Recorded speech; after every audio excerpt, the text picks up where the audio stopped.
Abroad MBBS എന്ന് പറയുമ്പോൾ പലർക്കും പേടി സ്വപ്നമാണ്.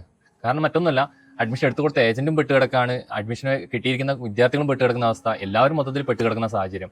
അപ്പോൾ നമുക്കറിയാം, ഇപ്പോൾ പല വിദ്യാർത്ഥികളും ഒരു ഏജൻസി വഴി ഒരു യൂണിവേഴ്സിറ്റി അല്ലെങ്കിൽ ആ രാജ്യത്തെക്കുറിച്ച് ചൂസ് ചെയ്തിട്ട് അവിടെ ഏതെങ്കിലും വിദ്യാർത്ഥികളെ വിളിച്ച് നേരിട്ട് അന്വേഷിക്കുമ്പോൾ ഏജൻസി പറഞ്ഞതിന് നേരെ ഓപ്പോസിറ്റ് അവിടെ സംഭവിച്ചുകൊണ്ടിരിക്കുന്നുണ്ട്.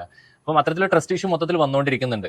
ഈ ഒരു സാഹചര്യത്തിൽ ഏറ്റവും ഇമ്പോർട്ടൻ്റ് ആയിട്ട് കുട്ടികൾക്ക് ബാധിക്കാൻ പോകുന്ന മെയിൻ ആയിട്ടുള്ള വിഷയങ്ങൾ എന്തൊക്കെയാണ് നമുക്ക് നോക്കാം. ഒന്നാമത്തെ കാര്യം എന്ന് വെച്ചാൽ, ഒരു കോഴ്സ് പഠിക്കേണ്ടതിന്റെ പേരിൽ മാത്രം അവിടുത്തെ ലോക്കൽ ലാംഗ്വേജ് പഠിക്കേണ്ട ഒരു സാഹചര്യം. നമുക്കറിയാം, ഇപ്പം കസാഖ് ആണെങ്കിലും ഉസ്ബെക്ക് ആണെങ്കിലും റഷ്യ ആണെങ്കിലും ചൈന ആണെങ്കിലും അവരുടെ ലോക്കൽ ലാംഗ്വേജ് പഠിക്കേണ്ട ഒരു സാഹചര്യം. കാരണം എന്താ, അവർക്ക് ഫൈനൽ ഇയർ ഒക്കെ ആകുമ്പോഴത്തേക്കും ക്ലിനിക്കൽ എക്സ്പോഷർ ലഭിക്കുന്ന സമയത്ത് പേഷ്യന്റുമായിട്ട് ഇന്ററാക്ട് ചെയ്യാൻ വേണ്ടിയിട്ട് വളരെയേറെ ബുദ്ധിമുട്ടാണ്. കാരണം അവരുടെ ലോക്കൽ ലാംഗ്വേജ് സംസാരിക്കാൻ ഫ്ലുവൻ്റ് ആയിട്ട് സംസാരിക്കാൻ പറ്റാത്തതുകൊണ്ട് തന്നെ കാര്യങ്ങൾ ചോദിച്ചറിയാൻ പറ്റാത്ത ബുദ്ധിമുട്ടുകൾ നന്നായിട്ട് അനുഭവപ്പെടുന്നുണ്ട്. മറ്റൊരു കാര്യമാണ്, നമ്മുടെ കേരളത്തിന്റെ സാഹചര്യത്തിൽ ജീവിച്ച് വളർന്ന, ഇവിടുത്തെ കാലാവസ്ഥയിൽ ജീവിച്ച് വളർന്ന കുട്ടികൾക്ക് വളരെയേറെ പീക്കായിട്ടുള്ള വിന്ററും പീക്കായിട്ടുള്ള സമ്മറൊക്കെ അത് ഒന്ന് അഡാപ്റ്റായി വരാൻ വേണ്ടിയുള്ള നല്ലൊരു ബുദ്ധിമുട്ടുകൾ നേരിടുന്നുണ്ട്. അപ്പോൾ അത്തരത്തിലുള്ള ബുദ്ധിമുട്ടുള്ള ഒരു ഭാഗത്ത്, മറ്റൊരു ഭാഗത്താണെങ്കിൽ ഈ പറഞ്ഞ പോലെ കരിക്കുലം, ഇപ്പം പല യൂണിവേഴ്സിറ്റി സിലബസും കാര്യങ്ങളൊക്കെ യൂറോപ്യൻ കരിക്കുലാണ്. വളരെ തുച്ഛമായിട്ടുള്ള യൂണിവേഴ്സിറ്റികളുടെ കരിക്കുലം മാത്രമാണ് USA സിലബസ് ഉള്ളത്.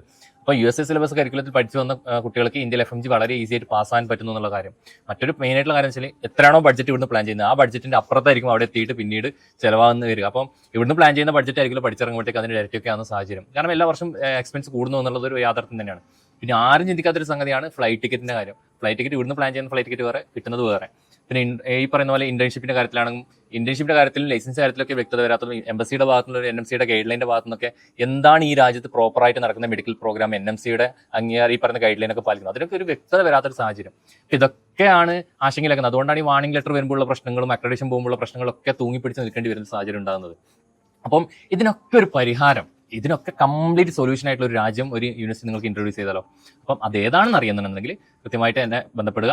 നിങ്ങൾക്ക് കൃത്യമായിട്ടുള്ള ഗൈഡൻസ്, ഈ പറയുന്ന പ്രശ്നങ്ങളൊന്നുമില്ലാതെ നിങ്ങൾക്ക് വളരെ ക്ലിയർ കട്ട് എന്താണ് നിങ്ങൾ പേടിച്ചിട്ടുണ്ടായത്, അല്ലെങ്കിൽ ഇന്ന് പ്രശ്നങ്ങൾ നേരിട്ടുകൊണ്ടിരിക്കുന്ന കാര്യങ്ങൾ, അതിന്റെ കംപ്ലീറ്റ് സൊല്യൂഷൻ ആയിട്ടുള്ള ഒരു മറുപടി ആയിട്ടായിരിക്കും ഞാൻ നിങ്ങളോട് കമ്മ്യൂണിക്കേറ്റ് ചെയ്യുക. സോ കൂടുതൽ ഗൈഡൻസിന് വേണ്ടിയിട്ടും വിളിക്കുക.